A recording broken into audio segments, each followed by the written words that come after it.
Daniel Carter had always liked looking at the stars. Every night, after finishing his work as a high school teacher, he would climb up to the roof of his small house and set up his old telescope. The roof was his favorite spot. From there, he could see the sky clearly, far away from the lights of the town below. He loved how peaceful it felt, just him and the endless universe above. But tonight, something was different. As Daniel adjusted the telescope, he noticed a strange light in the distance. It wasn't like any star or planet he had seen before. The light pulsed softly, almost like it was breathing. At first, he thought it might be a satellite, or maybe even a trick of his eyes. But the longer he looked, the more certain he became that this was something unusual. The light didn't move like a satellite. Instead, it seemed to grow brighter and dimmer in a steady rhythm, as if it were alive. Curious, Daniel called his neighbor, Emily Dawson. Emily was one of the few people who shared his love for mysteries. She worked long hours at the local hospital as a nurse, but whenever she had free time, she enjoyed helping Daniel with his little projects. When Daniel explained what he had seen, Emily didn't hesitate. Within minutes, she was standing on his roof, bundled up in a warm jacket against the cool night air. "What do you think it is?" Emily asked, peering through the telescope. Her voice was calm, but her eyes sparkled with excitement. "I don't know," Daniel admitted, "but I've never seen anything like it." Together, they decided to take a closer look. Using an old camera Daniel had lying around, they tried to capture images of the mysterious light. As they worked, the light began to change. Slowly, it grew larger and brighter, filling the sky with a golden glow. Daniel and Emily exchanged nervous glances.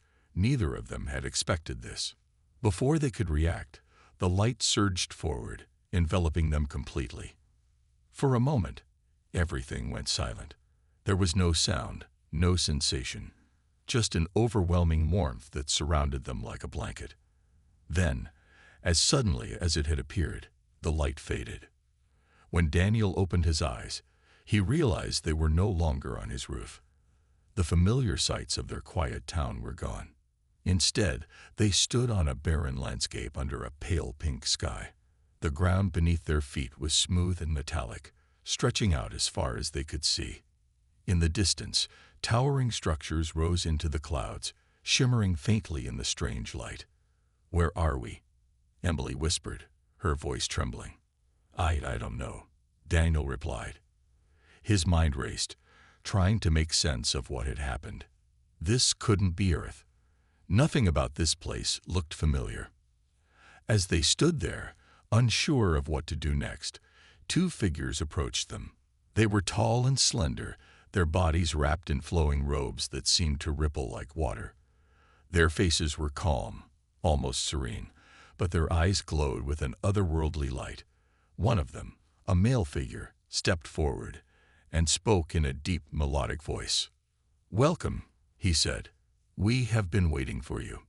Daniel and Emily exchanged another glance, this time filled with confusion and unease. Waiting for them? What did that mean? And why had they been brought here? Whatever the reason, one thing was clear. Their lives were about to change forever. The two figures introduced themselves as Kale and Lyra. Their voices were calm and soothing, but there was something about the way they spoke that made Daniel and Emily feel uneasy. Kale explained that they belonged to a group called the Meditation, a collective of beings who had been watching Earth for thousands of years. According to him, humanity was still young, not yet ready to join their advanced society.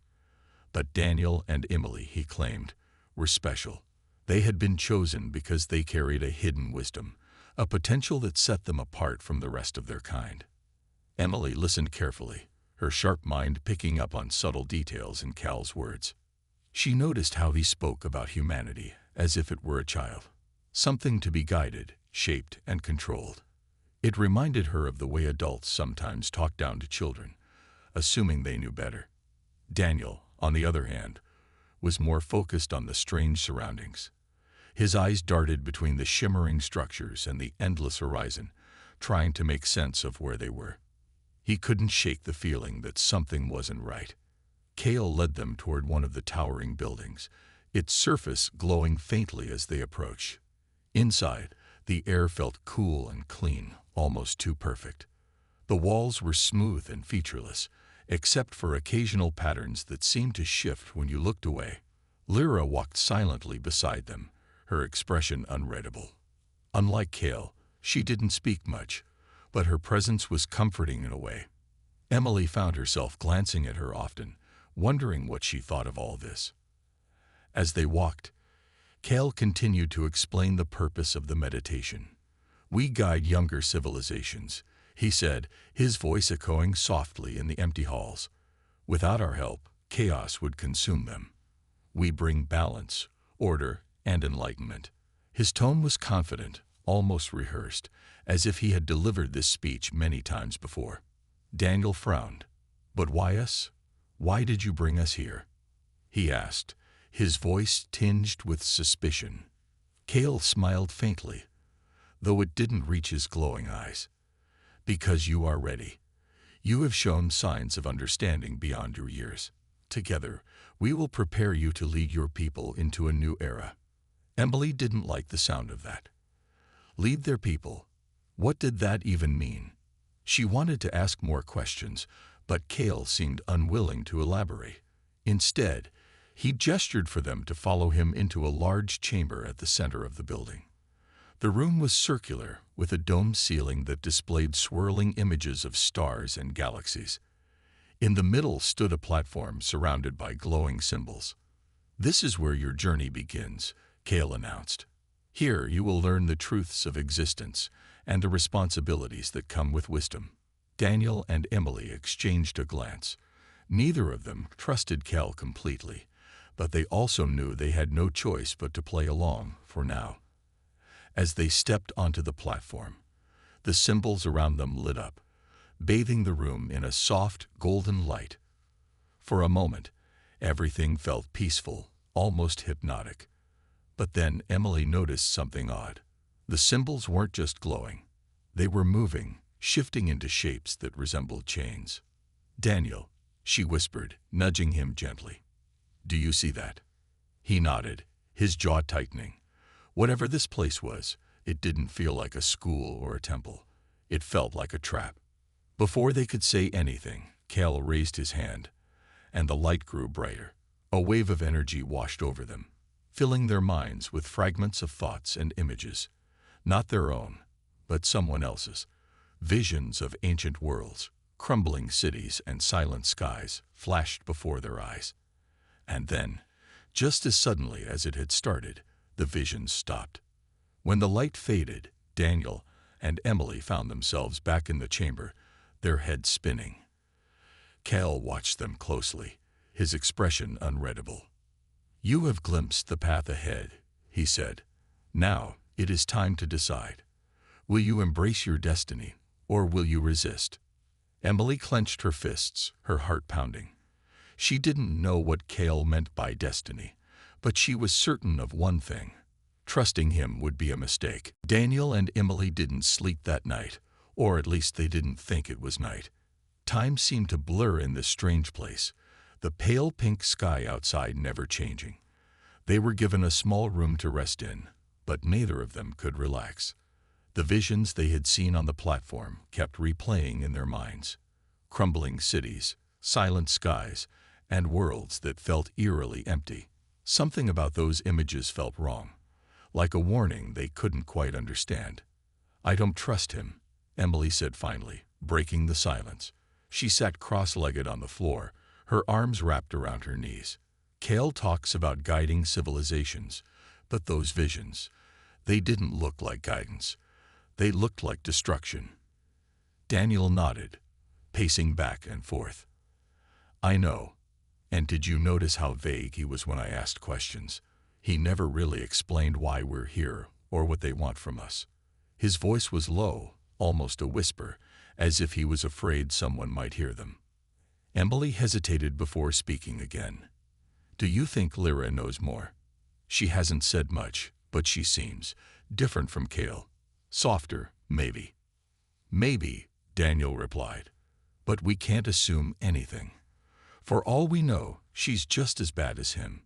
They fell silent for a moment, each lost in their own thoughts. Then Emily stood up suddenly, her eyes narrowing with determination. "We need answers," she said. "If they're hiding something, there has to be a way to find out." Daniel raised an eyebrow. "And how do you suggest we do that? We're stuck in this place, surrounded by aliens who clearly don't want us asking too many questions." Emily smiled faintly, her mind already working. "We explore. There has to be something here. Records, archives, anything that can tell us more about these people and what they've done." It wasn't a perfect plan, but it was all they had. Waiting around for Cal to feed them more half-truths wasn't an option. Carefully, they slipped out of their room and into the quiet halls of the building. The glowing patterns on the walls cast soft light, making it easy to see where they were going. Every step felt risky, but the silence gave them some comfort. It seemed like most of the beings here were either busy elsewhere or didn't care about two wandering humans. After a while, they found what they were looking for, the large door marked with intricate symbols. Unlike the others, this one seemed older, its surface etched with faint scratches. Emily pressed her hand against it, and to their surprise, the door slid open silently. Inside was a vast chamber filled with floating screens and holographic displays.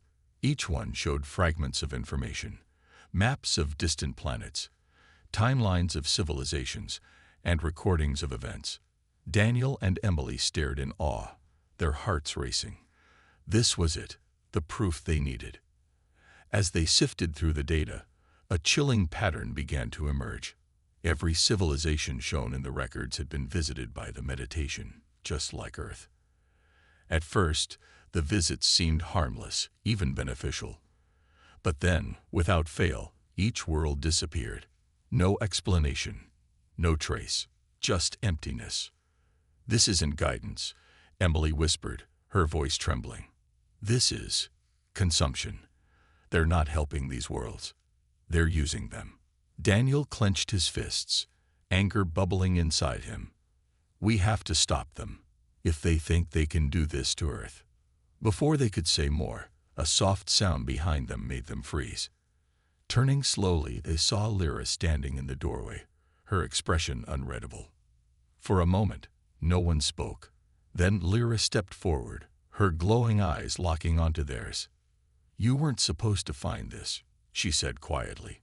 "But now that you have, what will you do?" Daniel and Emily froze, their hearts pounding as Lyra stepped closer. Her glowing eyes seemed to pierce through them, searching for something: guilt, fear, or maybe defiance. For a moment, the room was completely silent except for the faint hum of the holographic displays around them. "You weren't supposed to find this," Lyra repeated, her voice softer now, almost hesitant. She glanced at the screens behind them, her expression unreadable. "This knowledge, it wasn't meant for you."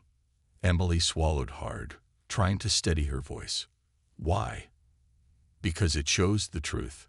That your people don't guide civilizations. You destroy them." Lyra didn't answer right away. Instead, she looked down, her shimmering robes rippling as if stirred by an invisible breeze. When she finally spoke, her words surprised them both. "It's not that simple," she said quietly. "The meditation believes what it does is necessary. Without us, chaos would consume these worlds. We bring order, even if it comes at a cost." "A cost?" Daniel snapped, his anger boiling over. "You mean wiping out entire civilizations?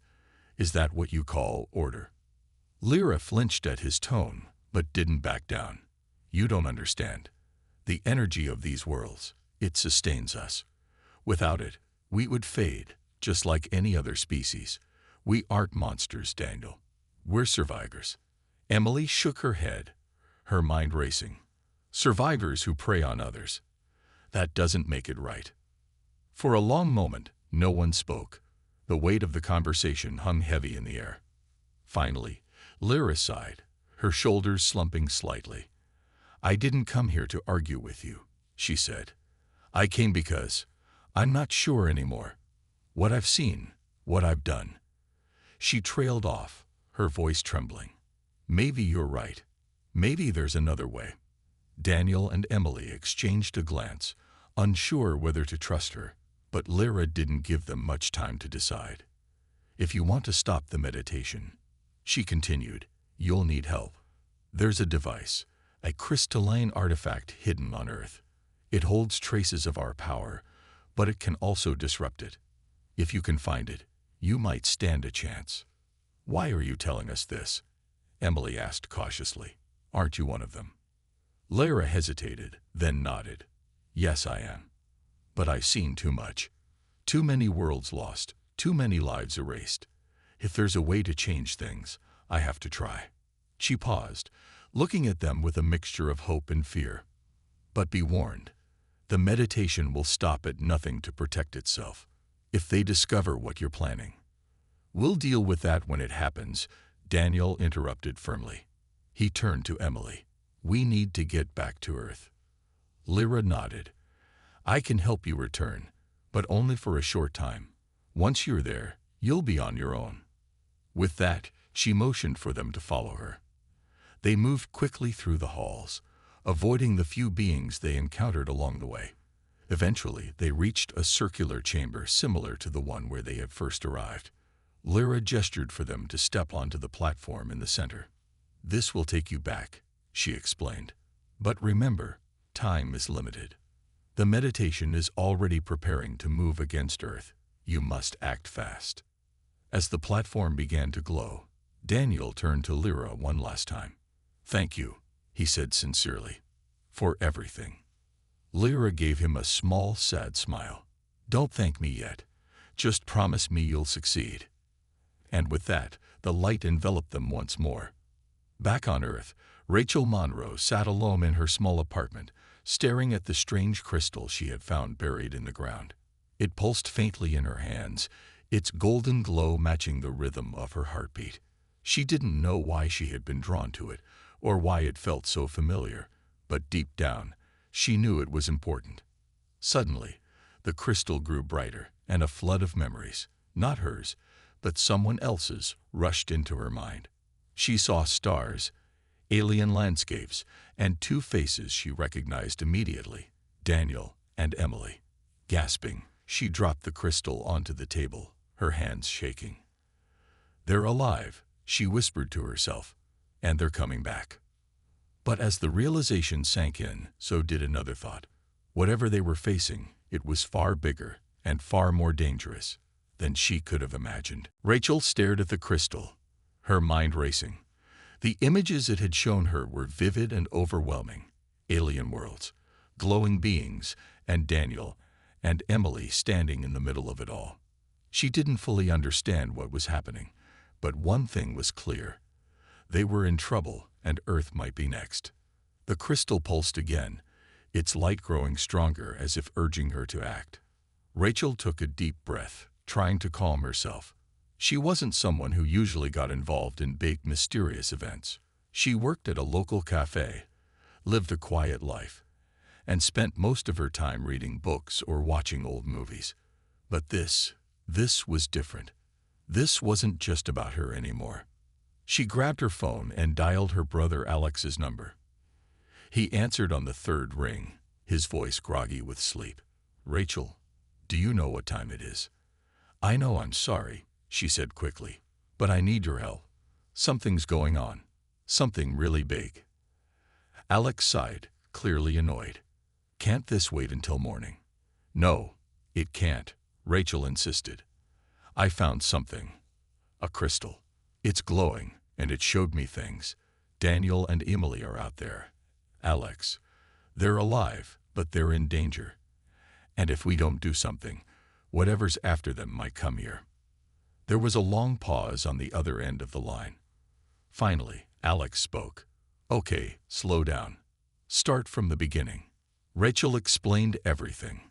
The strange dreams she'd been having, the crystal she'd dug up, and the visions it had shown her. By the time she finished, Alex sounded more awake and more worried. "Where are you?" he asked. "At home." "Why?" "I'm coming over." Alex said firmly. "And I'm bringing Mia. If this is as serious as you say, we'll need all the help we can get." An hour later, Alex and Mia arrived, carrying coffee and snacks. Mia was Alex's girlfriend, a practical and level-headed woman who worked as a mechanic. At first, she seemed skeptical about Rachel's story, but when Rachel showed her the crystal, even Mia couldn't deny that something unusual was happening. "This thing is incredible," Maya said, turning the crystal over in her hands. "It feels alive." "It is," Rachel replied. "And it's connected to Daniel and Emily somehow. We have to figure out how to use it to help them." Alex frowned, rubbing his chin thoughtfully. "If this meditation thing is as powerful as you say, we're going to need more than just a glowing rock. We need a plan." Together, the three of them began brainstorming. Rachel suggested amplifying the crystal's energy using Earth's natural electromagnetic field. Mia, with her technical skills, offered to build a device that could boost the signal. Alex, meanwhile, came up with an idea to spread awareness. "We should tell people," he said. "Not everyone, obviously. That would cause panic. But if we can find others who've seen the same lights in the sky, maybe they'll believe us." Rachel nodded. "Good idea. Let's start small. There's a group online for people who've reported strange sightings. I'll post about the crystal and see if anyone responds." As the hours passed, their plan began to take shape. Mia worked tirelessly on the amplifier, piecing together wires and circuits in Rachel's cluttered living room. Alex scoured the internet, reaching out to potential allies, and Rachel focused on the crystal, trying to communicate with it. Finally, late in the afternoon, the amplifier was ready. Mia placed the crystal inside a small metal frame connected to a series of coils and switches.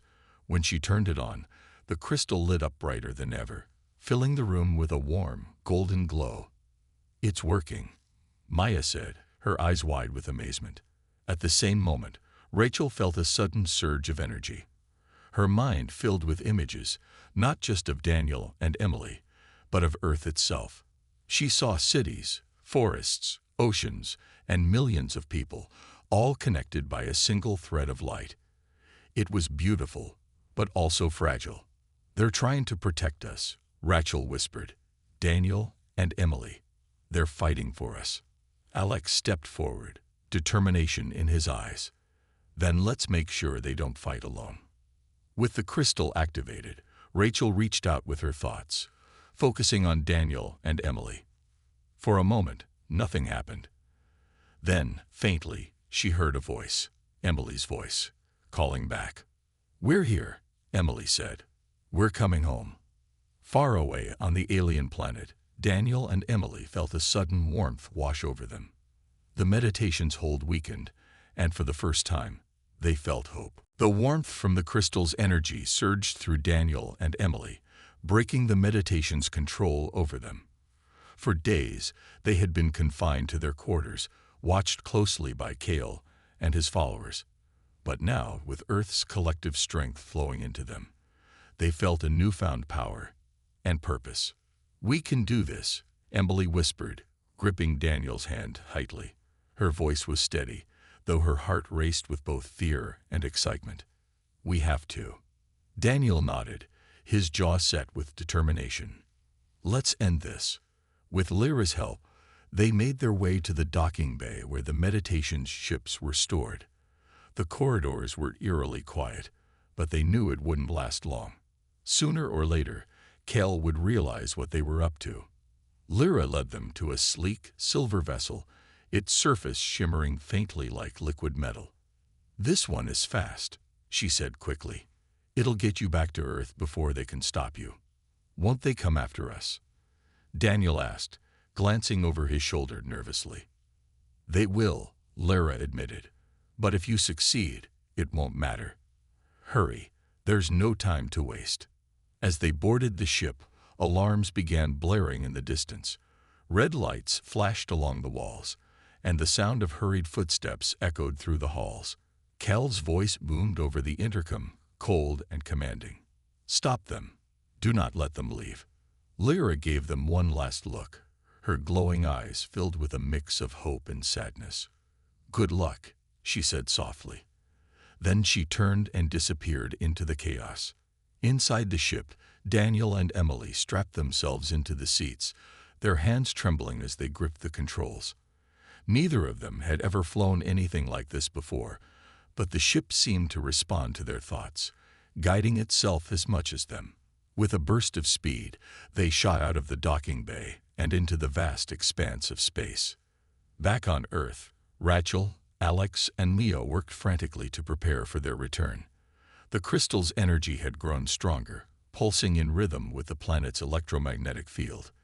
People around the world began reporting strange phenomena: lights in the sky, unexplained warmth, and vivid dreams of unity and connection.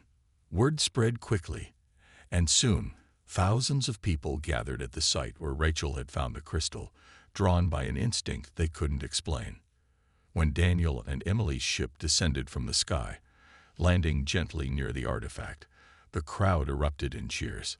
It was as if they already knew who Daniel and Emily were and what they represented. Together, the three groups, Daniel, Emily, Rachel, Alex, Mia, and the growing crowd, formed a circle around the crystal. Cal's voice thundered across the sky, amplified by some unseen force. "You cannot resist us," he said, his tone dripping with disdain. "Your world will join the others. It is inevitable." Emily stepped forward, her voice ringing out clear and strong. "No, you're wrong. Humanity isn't young or weak. We've always been strong, and we're not afraid of you." With that, Rachel activated the amplifier at full power. The crystal erupted in a brilliant golden light, sending waves of energy rippling outward.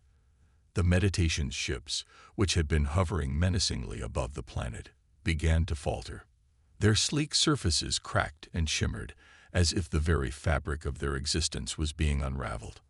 On the alien planet, the meditation structures crumbled, their once mighty systems collapsing under the weight of humanity's unified resistance. For the first time in millennia, the meditation faced something they could not control: the raw, untamed spirit of a species determined to survive. As the light faded, the ships vanished, leaving only silence behind. The crowd cheered again, tears streaming down their faces. They had done it. They had saved Earth. Daniel and Emily stood together, holding hands, overwhelmed by what had just happened. Rachel approached them, smiling despite her exhaustion.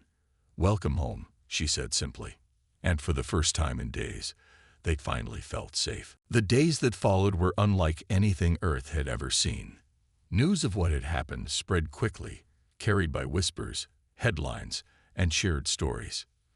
People talked about the golden light that had appeared in the sky, the strange beings who had tried to control them, and how humanity had stood together to resist. At first, many dismissed it as a hoax or mass hallucination, but too many people had witnessed something, felt something, for it to be ignored. Daniel and Emily became symbols of hope, though they didn't seek the attention.